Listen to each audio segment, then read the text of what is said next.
I just want to introduce you to Ling Chen. We met in the past. Yeah, Oh, thank you very much. Sorry. So you've already met, and Ling Chen's from Art Collection Group in China, and they're doing these series of broadcasts from the fair, so she'll talk you through what we're going to do today. Okay, what are we doing today? Have a seat. Here, you want me here? Yeah. Thank you so much. You are so busy.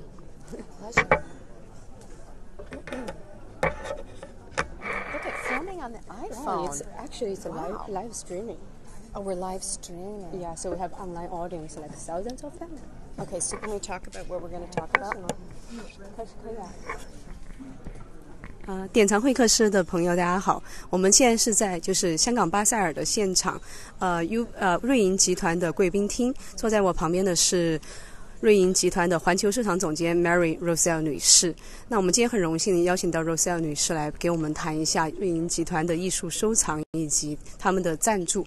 现在我就准备把话筒交给 Mrs. Rozell. Good afternoon, Mrs. Rozell. We are happy to have you as our guest for our special report on Art Basel, Hong Kong. So, do you have we just want to know, can you give us a general introduction of UBS Art Collection at the first beginning? Sure. The UBS Art Collection has over 30,000 works of art in it. Our artwork is displayed in our offices around the globe, so over 700 offices. And we've been collecting since the 1960s. Okay. So that's a very long history. It is. Yeah. Unusual for corporate collection. So do you have any special direction for your collection? As I know now you're expanding to Asia, but before that, what about your art collection is focused on? Well, the collection's roots are in the West. The collection is actually made up of several different collections that were merged together as financial institutions came together, so predominantly American and European, Swiss. But today UBS is a global bank, and we want our collection to also be global and to reflect that. So we currently have artists from over 75 countries. That was my last count. I'm not actually even sure what it is now, but at least 75 countries in the collection. And of course we're very interested in this region. Okay, so we are interested to know how your team in UBS works. So can you give us introduction about your art team in UBS and how do you work to support the corporation collection? So my team is spread out in 4 different countries: Zurich, New York, where I'm based, London, and now Hong Kong. Okay. And our primary occupation is to take care of the collection. If you have 30,000 works around the globe, we are the stewards, we are the custodians of this collection, so we have to make sure that the collection endures and that it's protected. But we're also a living collection, we're active, and so we do acquire works of art. We acquire works to hang in our offices as the company expands and as the business grows. So we're still very much a dynamic collection, and we have global teleconference calls, we stay in touch, of course emails, all sorts of communication all day long. Okay. Okay, so do you have any parameters, we will say the evaluation system when you start to collect your corporation collection? Where we start to what? To do the to acquire the artworks. To acquire works. Well, you know, acquisitions are an ongoing process. There's a lot of research, a lot of conversation, and I actually think that's the most interesting thing about collecting is the dialogue, the continuous dialogue. So on any given day, my team is exchanging information. Have you seen this show in London? Have you seen this show? I like this work by this artist. And then we have dedicated phone calls where we talk about artists that we want to acquire. Artists above a certain amount, my team will submit formal proposals to me, which, you know, researches the artwork and also connects it to our collection. How does this, how would this expand upon what we have now? Then we also have an art board, which is the governing body of the art collection, and that art board meets twice a year. So if we're doing a major acquisition, they will get involved and approve it. But otherwise, we are organically acquiring throughout the year. And as you know, so much of acquisitions depends on opportunity. So there is no formula. I would just say that given our research and our dialogue, we always kind of know what we want. And when an opportunity presents itself, hopefully we can act.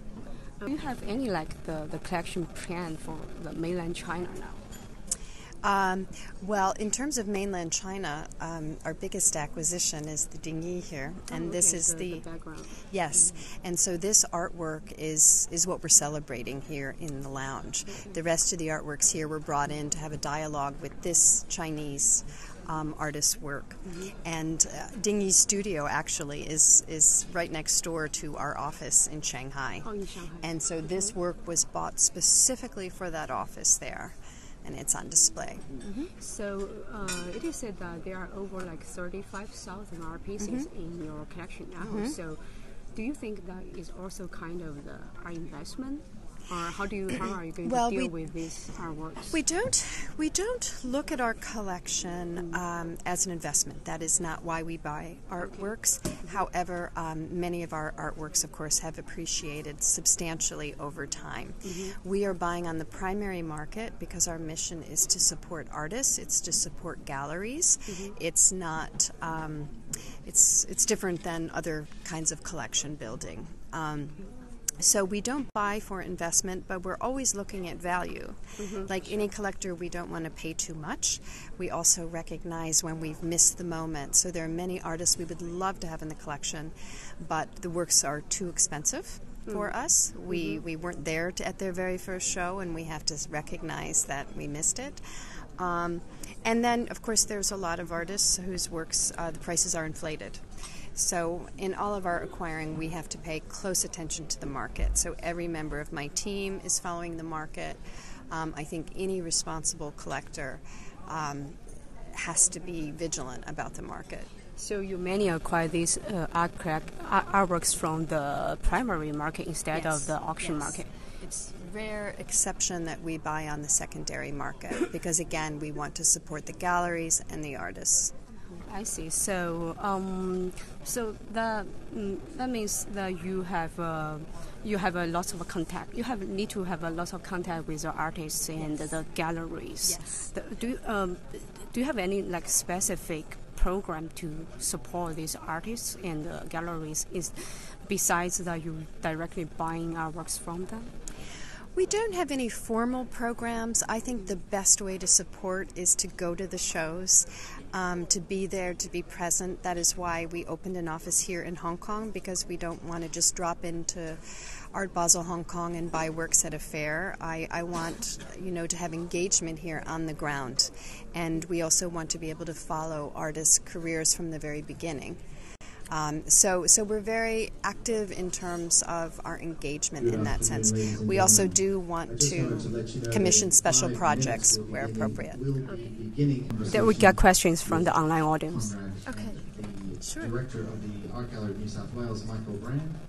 Please grab yourselves a set of the wireless headphones. Okay. The first question is about how many people in your art team now? We have 11. 11 in the team. People. Yep. And they are specialists in art, or they are related to other aspects of everyone on my team has at least a master's in art history. Oh, wow. We have other art backgrounds on the team as well. My person in London is a studio artist, and through her art training, she's in touch with a lot of artists and a lot of people who work in important artist studios. I'm an art lawyer, so I bring that to the table. We also have some communications background on the team. So it's quite a mix of knowledge, but as I said, everyone has at least a master's degree in art history. And they are all related to art business. Yes. With different skills. Yes. Okay, so you work as a team to deal with different aspects of your... I would say that almost every team member, certain individuals have certain responsibilities and they are in charge, but everyone has a multifaceted role. So everybody has to know art collection management. They have to understand shipping. They have to understand framing, all of these nuts and bolts. Some members of the team are more active in the acquisition side. I have one person on the team who is our risk person, and I put her in charge of security, all different aspects of risk, and she makes that her specialty. I have someone else on the team who is our lead for deaccessioning. So we have certain works that we can't show anymore. We generally don't sell works from our collection as a rule, but certain pieces that don't fit or we can't use, she's in charge of that. But we all work together on everything. Okay, great.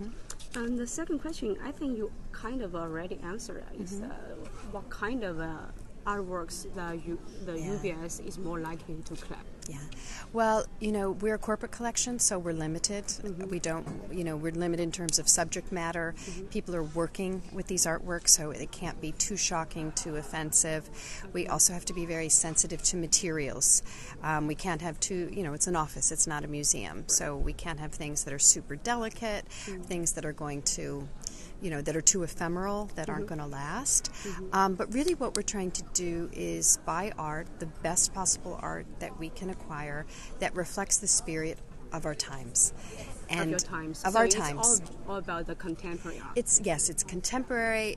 And we only buy work from living artists. Oh, okay. So we want to capture the zeitgeist. And when you're in that moment in time, you can't usually articulate it. You can identify trends, but usually it takes a couple years, a decade or so, where you see that's what that moment, that's what the 90s represented.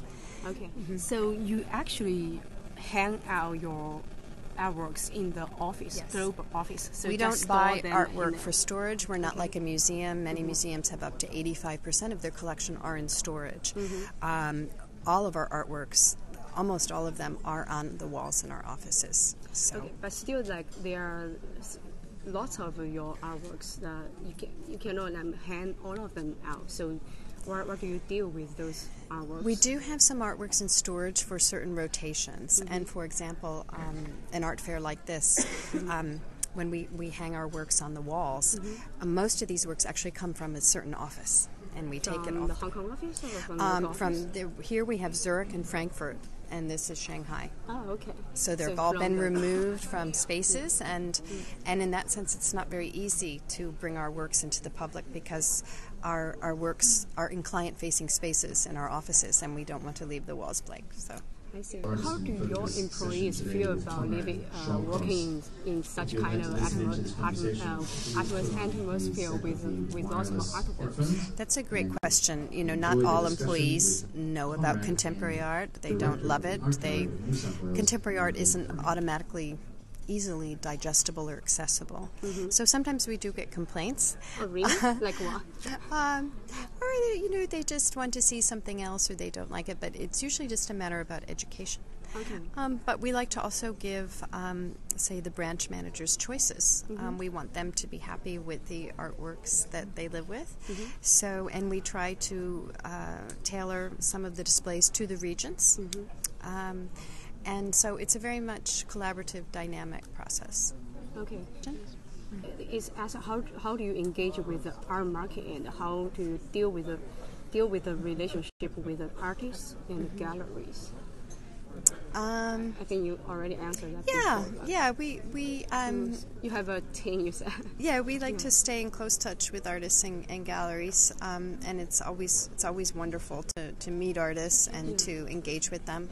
We also want to collect in depth. That means not just buying one work from an artist, but following their career. I just think about the question I just want to ask you. How do you advise with the clients in the UBS about their art collection? That's a great question. We have a separate body that advises our clients. It's called the Art Competence Center, and it's based in Zurich. So that is a service that we offer our clients. I get asked to give advice sometimes, but I don't because I'm on the collection side. But certainly I engage with our clients a lot, and that is one of the most enjoyable aspects of our job, my job. We have super interesting clients, many of whom are collectors. They want to talk about art, and I give tours of our collection. We talk about what we think is interesting in the market. They tell me about their collections, and I think that is what UBS, it's part of the reasons we have art, to have this other way of relating to our clients. So how do they feel that their bank can offer such a special service for them? I think they really appreciate it. I think they really appreciate it because you also want your financial institution to understand your assets. As we know, art is different than any other asset, and it's very nuanced and it's complex. The art market is very complex. So for clients to, often their art is the thing they care about the most of all of their assets. Art is very emotional, right? So the fact that we understand their passion, I think they appreciate that very much. Okay. So I think the last question is why art? I mean, why art is so important to UBS? Well, it is part of our heritage. It has been part of our company. First of all, just on a practical level, it hangs on our walls. You need something on your walls. But over the decades, it's really become part of the corporate identity and the corporate culture. And as we just discussed, it's also meaningful for our clients. Okay. Questions coming. Oh, there are like more than 4,000 people is watching our interview now. Wow. Yes, they just wonder, besides the art collection and the sponsorship, do you have any other engagement with the art circle? Well, we have the Art Competence Center, which I just mentioned, the Art Advisory. We also have something called the Arts Forum. And this is based in Zurich, and it's an educational platform.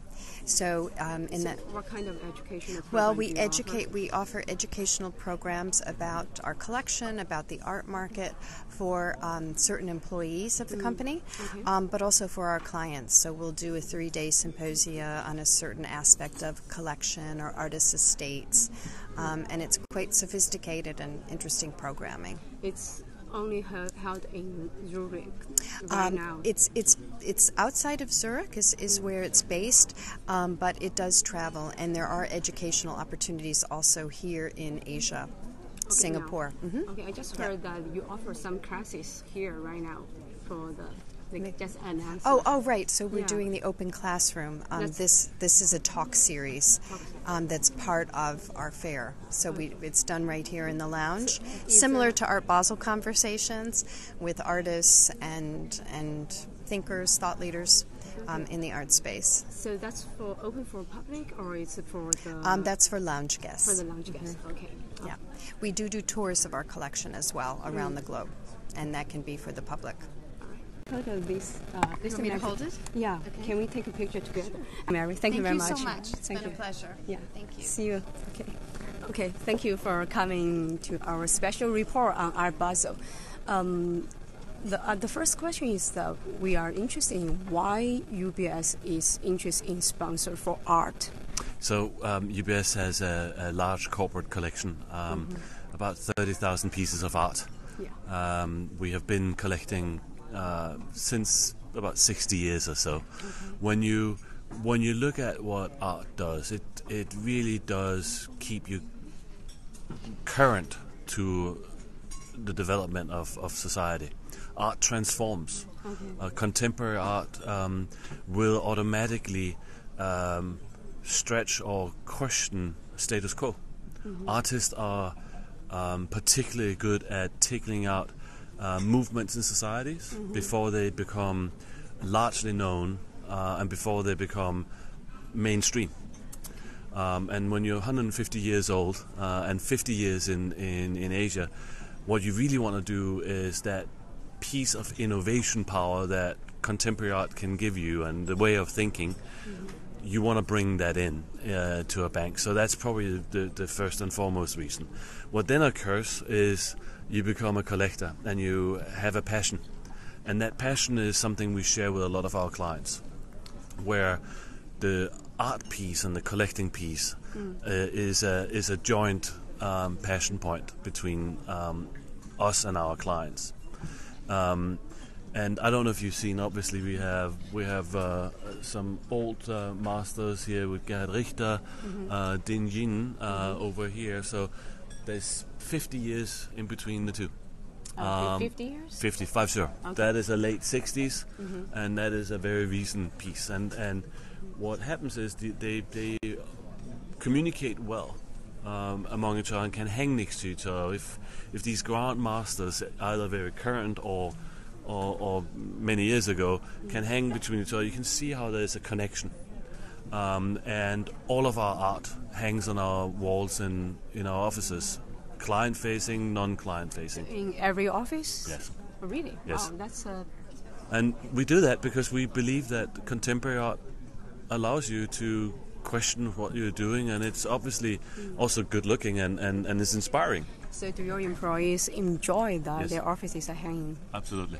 I think in a very similar way, architecture, design influences your being.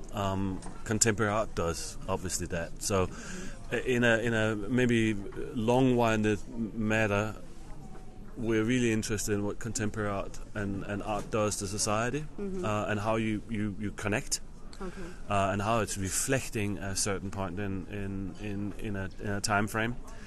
It's a really good way of understanding culture, which is why we went on tour with Guggenheim and MAP, where we had a Southeast Asian, a Latin American, and a Middle Eastern curator curating out of their own eyes and their local eyes, local artists. Look, for many years, contemporary art has had sort of a very Western hemisphere look, right? It has been Western Europe and North America. That has sort of been the major driver of contemporary art. And then you realize that if you have that set of eyes, you won't understand Chinese art or Indonesian art or whatever it could be from a local perspective. You can understand languages, but that cultural understanding is something that we're very interested in. We think is important to help also serve our clients. So that's probably the reasons why. Then why do you specifically sponsor like the Art Basel globally? Well, on an art fair level, there's a little bit of a home city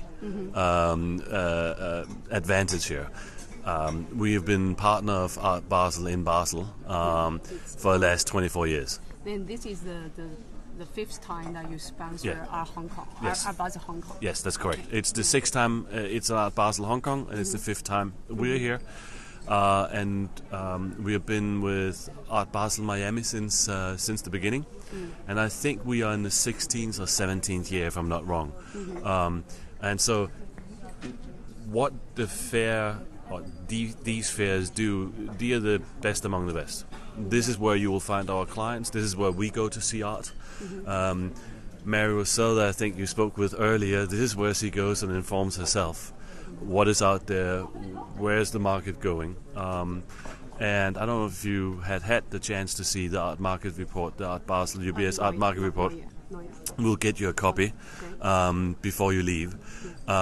What's interesting is that we have an analytic piece to the art market together with Art Basel, because we really want to understand what's the mechanic.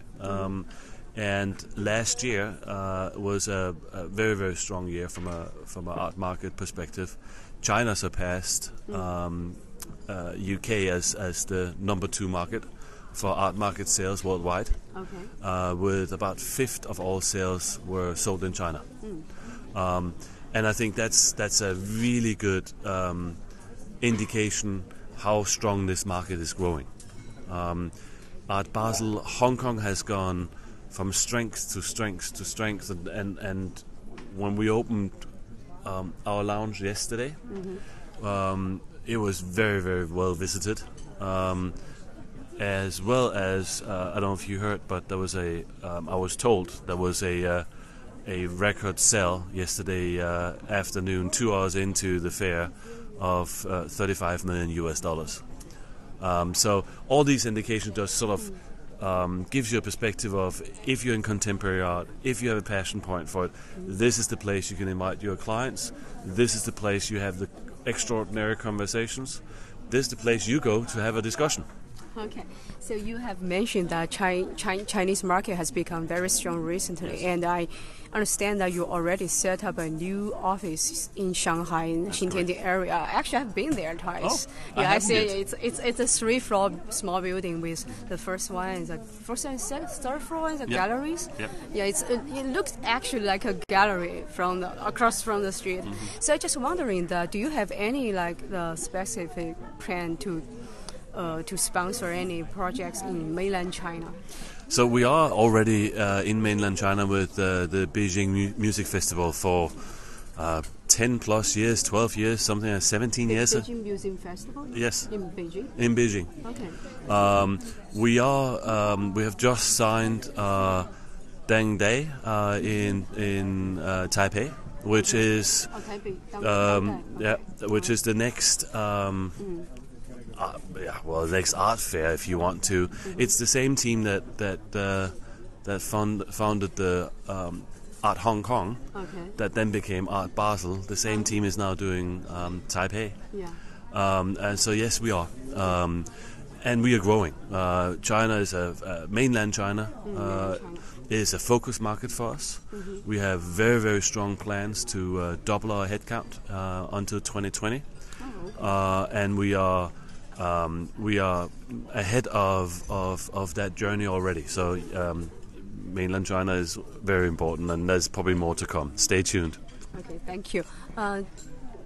We have like thousands, more than 4,000 people is watching our interview online now. So we're just wondering, do we have any questions from the online audience? Okay. Okay, we got 3 questions so far. The first one is, how do you evaluate the relationship between art and fortune? That's very general. So I think it does take a bit of a wealth to start building a collection, obviously. So there is somewhat a connection between the two. I think it's safe to say there has always been an interest with wealthy people going back to the medieval of helping art to establish itself, of enabling artists to express themselves.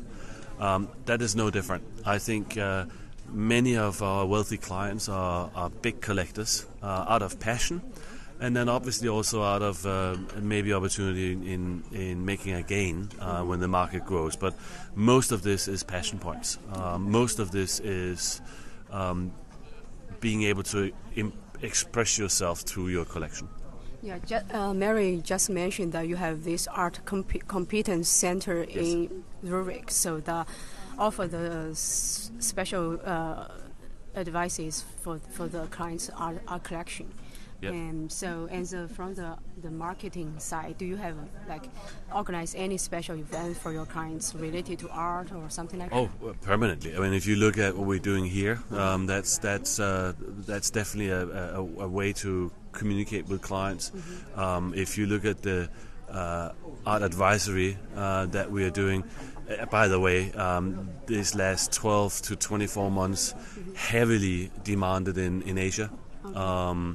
Many of the meetings that group has taken have been here, have been in Hong Kong, has been in Shanghai, has been in Beijing. We use art as a way of communicating because it's also sending a signal. So we've been on tour with Anne Leibovitz last year. We were in Hong Kong. We were in Tokyo, and so. Yes, we do. I mean, yes, it's a part of how we communicate, therefore also a part of how we promote the bank, if you want to. And the second question is, this is interesting. Does UBS has a plan to build to have a museum or your own gallery? So no, yes and no. I don't know how to say that to be precise. Our offices are our gallery, if you want to. It's a living gallery. Yeah. We put art on loan, as you will see here. We have just loaned a large proportion of art to Louisiana, a museum in Denmark. Oh, in Denmark. In Denmark, we have a large proportion of our art with the Museum of Modern Art in New York. Okay. So we are constantly enabling existing galleries with some of our art, or collaborating with an artist in a gallery. A couple of years ago, we had Lucenfreud. We have a major part of our collection is Lucenfreud on paper. And we had that to be displayed, I think, both in Berlin as well as somewhere in Denmark. So, yes, we do. Okay, great. They have this question.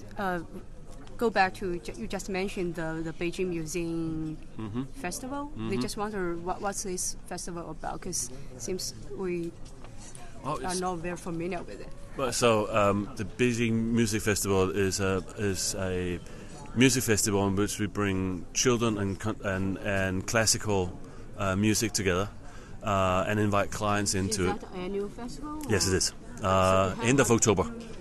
Oh, really? End of held every year? Every year. How long it has been held? I think we are 17 years with 17 years? 17 years. It's a major commitment, and it's very special. It's downtown Beijing, not far from the Forbidden City. You got more questions? Okay. And you can, for the viewers, you can find it online. Yeah, we got nearly 5,000 people now. So for the 5,000 people, if you go on ubs.com/art market report, there's a PDF you can download on the Art Market 2017. Okay. It's hot off the press. It's a week old. It's about the global art market, and very specific to the major hubs of what have they doing, what the trends are we seeing, how much is going to auction houses, how much is going to fairs, how much is private, how much is institutional. So have a look. It's all there. All right, and there is one more question about do you have any plan on the art education? So we do actually a little bit on art education. Wherever we get client groups or young people from children of our clients, we give our opinion, but we are not an institute that would educate in that sense. Where I think you will find it interesting is we are inviting very often artists. This morning we had a lunch with the FT, and we had two major, one director from a museum and one major artist here. They were discussing what art does in society and what you can learn from it, and major pieces of work. So these art conversations, as you will see right now behind us, there's a art dialogue going on where we have an artist and a curator discussing subjects, and if you're interested, you can then silently listen in. So if I don't think it's as formal as you would understand art education, but it's definitely a dialogue, and it has a little bit the same tendency as a good university. You leave smarter than you came in. How about does UBS have a plan to establish an institution, probably like the Christie or Sotheby's? They have their own art institution. Do you have a plan? No, not at all. We are not trying to become an auction house. We are the reason why we have 30,000 pieces of art is because we hardly sell. Okay. That's the trick behind a collection. That is that you obviously are living collections, so we are selling few pieces off and buying new, but we will not become an auction house. Okay. Okay. So I think that's all for today. Thank you very much. Thank you for listening in and enjoy the fair. Sure. Thank you. Could you please post the magazine, and we can take a picture together? Oh yeah, sure.